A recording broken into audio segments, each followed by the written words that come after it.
All right, starting out Unit 6, we're going to talk about how to work with some square roots here, okay? So first thing is some vocabulary with roots. Now, when we're talking about square roots, anything that has that radical symbol,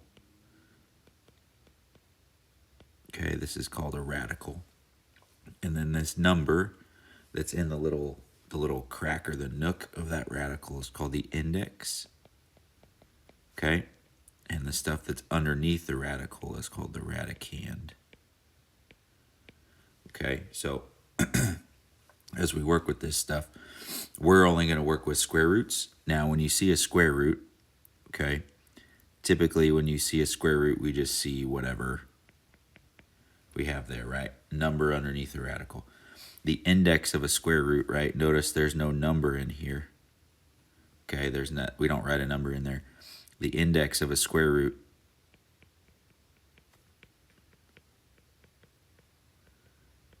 is actually 2. Okay, we just use square roots so often that mathematicians don't write that number in there, but there is actually a little 2 in there. So index of a square root is 2. We just write it so much that mathematicians don't like to use it, okay? So when we work with simplifying square roots, what we're going to do is we're going to simplify anything we can underneath the radical, okay? So what we're trying to do is we're going to break down the number, the radicand, the number inside the radical. We're going to break it into a perfect square times a number if we can. Then we're going to take the square root of each number, okay? So when we talk about perfect squares, here are your perfect squares, right? This row right here. Your perfect squares 1 through 15, right? 1 squared is 1, 2 squared is 4, 3 squared is 9, so on. Okay? So looking for these numbers underneath the radical, okay? And then if we have a variable under there, a variable is a perfect square if it has an even exponent. Okay? So x squared, x to the 4th, x to the 6th, so on. Right? Now, when we go to simplify these, again, our goal is to break it down so that we have a perfect square times a number underneath that square root, okay? So if we look at number 1 here, the square root of 81. If we look up top here, 81 is actually a perfect square. The square root of 81 is 9. And that's it. Okay, we're done with that. 81 is a perfect square. If we look at 2, square root of 50, if we look up at our chart up here, we don't see a 50 up here. So what we need to find is we need to find a number that when we take the square root of it, right, it goes into 50, right? So if we look up top, stuff smaller than 50, 49, 36, 25, so on. 25 goes into 50. So we can say this is 25 times 2, and then we just go and we say, well, I'm going to take the square root of each of these, right? So the square root of 25 is 5, and then the square root of 2 we can't do anything with. So it's just 5 square root of 2. Okay, so looking for a number that's a perfect square that goes into that number. Okay, now if we check the next one, square root of 32. Again, looking for a number that's a perfect square that goes into 32. So if we check up top again, 25, 16 goes into 32 twice. So again, same thing. We take the square root of both of those. Square root of 16 is 4. Square root of 2 we can't do anything with. So we get that. Okay. Now if we look to take the square root of a fraction, we just take the square root of the top and the square root of the bottom. So this is the same thing as saying this. Square root of 49 over square root of 9. Square root of 49 is 7. Square root of 9 is 3. So it's just 7 over 3. Okay. 5, we're going to do the same thing. Take the square root of the top, square root of the bottom. So 72. If we again look at our chart here, we don't see a 72. So we're going to have to break down 72 if we can. But on the bottom, 9 is a perfect square. So let's work with 72 first. So 64, right up top, 49, 36 goes into 72, right? So we take the square root of those. 36, the square root of 36 is 6. Square root of 2 over. Now on the bottom, the square root of 9 is 3. So we get that, and then we check. We can simplify these. 3 goes into 6 twice, so we just get 2 square root of 2. Okay? And then same thing for 6, right? We go, break this down, square root of 40 over square root of 49. So 40 is not a perfect square. So as we go through here, we check, again, let's look at the top here. So we're looking for something that goes into 40. So 36, 25, no, 16, no, 9, no, 4, yes. So 40 is 4 times 10. So we could say that square root of 4 is 2. Square root of 10 we can't do anything with.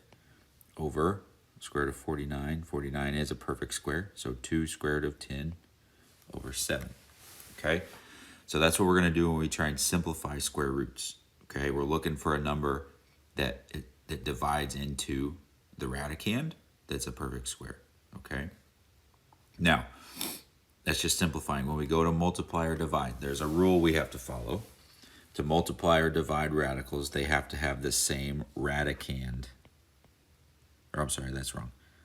They have to have the same index. My bad. Getting ahead of myself here. So to multiply or divide radicals, they have to have the same index. So like these here, you can multiply these. These are both square roots. The index of both of these is 2. So you can multiply. Index of both of those is 3. So you can multiply. Here, that's a 2 and a 3. So we can't, right? Same thing with division. Both square roots, so we're good. Both square roots. So we're good, right? Square root and a cube root, so we can't. Right? They're not the same. So we just have to check to make sure that those are the same in order to multiply or divide. Okay? So when we look at these, like square root of 6 times square root of 48, we're just going to go ahead and multiply these. So this is going to be the square root of 6 times 48, right? Because they're both index 2, so we can multiply them. So 6 times 48,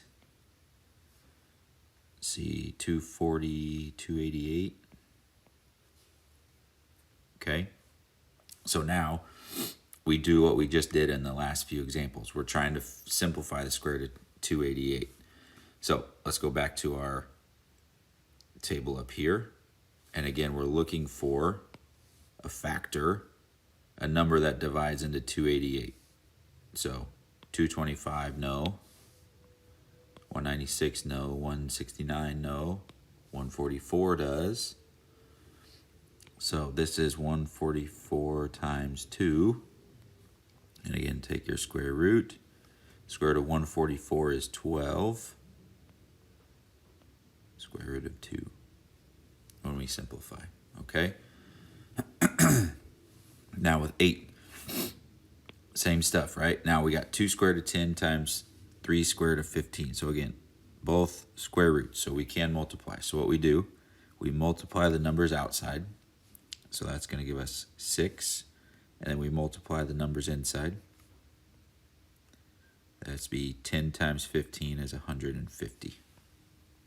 Okay, now we do the same thing. We're looking for a number that goes into 150 that's a perfect square. So if we check back up here,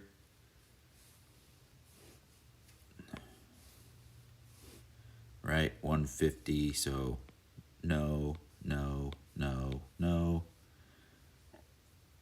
no, no, no, 25 goes in there. Okay, so 150 is 25 times 6. Square root of both of those. So we get 6, and remember there's multiplication here. 6 times square root of 25 is 5. Square root of 6. So 6 times 5, this would give us 30 square root of 6. Okay? So that's what we're working with there. Now with division, same thing. We look to simplify these. Square root, so we can divide these. So now we can think about this as a square root of 28 over 7. Okay, so we can simplify this. 7 does go into 28 4 times, right? So what we end up with is the square root of 4 over the square root of 1, which these are both perfect squares. Square root of 4 is 2, square root of 1 is 1, so we get 2. Okay? Same thing here. For 10, we look to simplify stuff if we can. So 6 over 8, we can actually divide a 2 out of there. So that would become 3 over 4, right? So again, we take the square root of the top, square root of the bottom. Whoops, ahead of myself again. Okay, so the square root of 3, we can't actually do anything with. Square root of 4 is 2. So we just get square root of 3 over 2. Okay, so that's what we're working with there. Now, when we get to stuff when we're dealing with division and all that, okay, we can run into a problem because at some point somebody decided that they don't like having square roots in a denominator. Okay, so we have to do what's called rationalizing the denominator if we end up with a square root down there. Okay, so to rationalize a denominator, we have to turn the denominator into what's called a rational number. Okay, meaning there's no square root down there. So what we do to rationalize is we multiply the numerator and denominator by the radical in the denominator. Okay, so let's look at some examples here. So to rationalize a denominator, right, we can't do anything with the square root of 3 down here. So what we do is we multiply the top and the bottom by the square root that's in the bottom. So we're going to multiply the top by square root of 3, the bottom by square root of 3. Because again, this fraction we're working with here, that's just 1. So we're multiplying by 1 basically. Nothing fancy, okay?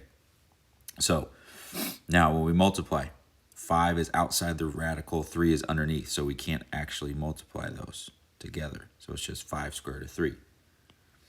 In the denominator, 3 and 3 are underneath. So we can multiply those to make that square root of 9, right? And then now when we look, 9 has a perfect square.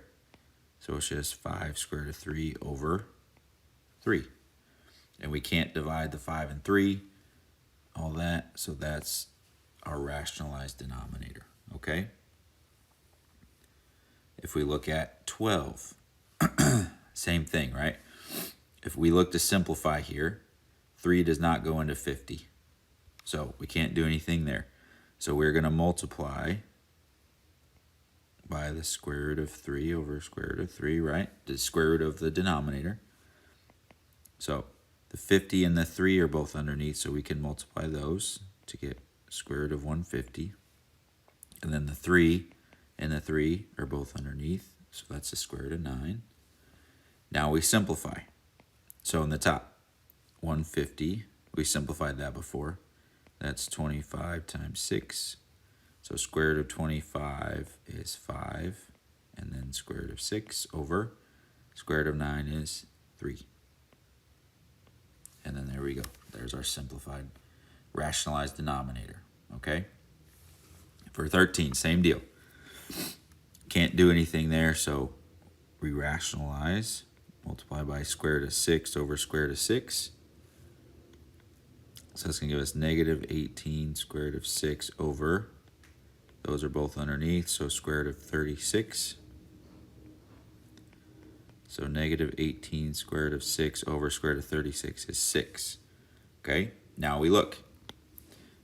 Negative 18 and 6, those are both outside the radical, so we can divide those. 6 goes into there 3 times, so we end up with negative 3 square root of 6 over 1, so just negative 3 square root of 6. Okay? And then last one, Square root of 72 over square root of 2. We can't actually divide these. 2 does go into 72. So it turns into a 1. That turns into a 36. So we have the square root of 36 over the square root of 1, which these are actually both perfect squares. Square root of 36 is 6. Square root of 1 is 1. So it's just 6. Okay?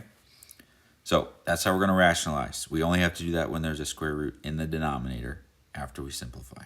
Okay?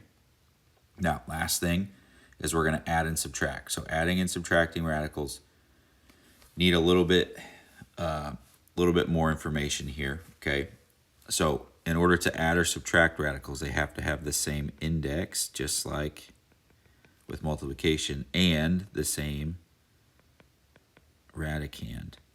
So the index and the stuff underneath both have to be the same, okay? So if we look at 15, okay, both of these, 6 squared of 7 plus 3 squared of 7. So both are square roots. Both are square root of 7, okay? So we can actually add these together. So the way we do that is we just add the coefficients, the numbers out front. 6 plus 3 is 9, and then square root of 7. That doesn't change, okay? It's just like saying 6x plus 3x is 9x. 6 squared of 7 plus 3 squared of 7 is 9 squared of 7. Okay? Same thing here. Both are square roots, both square roots of 3, so we can subtract these. 2 minus 6 is negative 4, square root of 3. Okay? Now, in 17, we have square root of 3, 8 square root of 3 plus 2 square root of 27. So obviously these guys aren't the same. But we can do a little bit of work. 27, we can break down, that's 9 times 3. So we can say that this is 8 square root of 3 plus 2 times square root of 9 is 3 square root of 3. So 8 square root of 3 plus 6 square root of 3. Now we can add these guys together, get 14 square root of 3. Okay, and then same thing for the last one. Not the same, right? 2 and 50. So 50 we can break down. That's 25 times 2. So this would be 6 square root of 2 minus 5 square root of 2. So now we can do some subtraction. That would be 1 square root of 2 or just square root of 2. Okay, so that's how we're going to work with square roots. Try out the homework. Let us know if you have any questions.